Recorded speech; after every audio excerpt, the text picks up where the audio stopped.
Recientemente se ha descubierto que los escritos de Joseph Wagoner y Alonzo Trevor Jones son como una mina de oro abandonada, una mina de verdades y buenas noticias. Casi en cada página de la Biblia vieron una buena noticia. De todo esto resulta algo conmovedor que hace vibrar el corazón para siempre.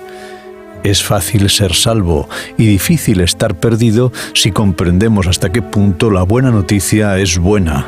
Es con inmenso placer que presentamos estos deliciosos bocados cotidianos de buenas noticias. Pueda producir a todos vosotros tanto placer oírlas como a nosotros reunirlas y llevarlas a vuestros oídos. ¿De qué manera el divino sumo sacerdote purifica el santuario?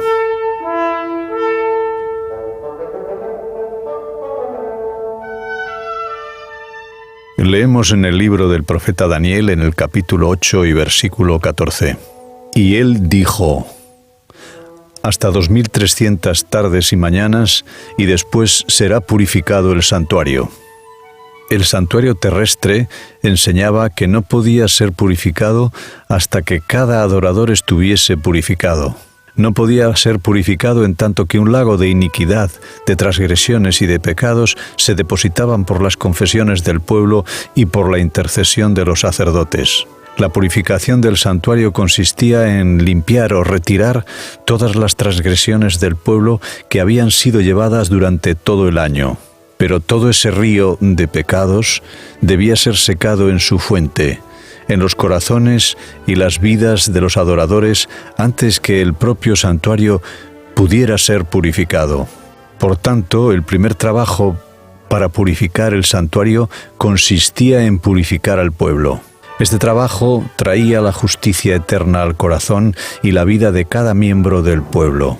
Cuando ese río que fluía en el santuario era cortado en la misma fuente, entonces el santuario podía ser purificado de los pecados que se habían esparcido. Esto nos enseña que el servicio de purificación del santuario verdadero por nuestro sumo sacerdote debe ser precedido por la purificación de cada creyente. Antes que la purificación sea completada, la transgresión debe terminar. Una reconciliación debe operarse en el corazón de cada creyente en Jesús y el pecado debe acabarse en su vida. Este es el objetivo del verdadero sacerdocio de Cristo, en el verdadero santuario, tal como leemos en la carta del apóstol Pablo a los Hebreos en el capítulo 8 y versículos 1 y 2. En el santuario, que era una ilustración para aquella época del verdadero, como dice el apóstol Pablo en su carta a los Hebreos en el capítulo 9 y versículo 9, los sacrificios, el sacerdocio, no podían realmente quitar el pecado. El sacerdocio de Cristo en el verdadero santuario limpia el pecado para siempre, como leemos en la carta del apóstol Pablo a los Hebreos en el capítulo 10 y versículo 14. Y así, con una sola ofrenda, hizo perfectos para siempre a los santificados.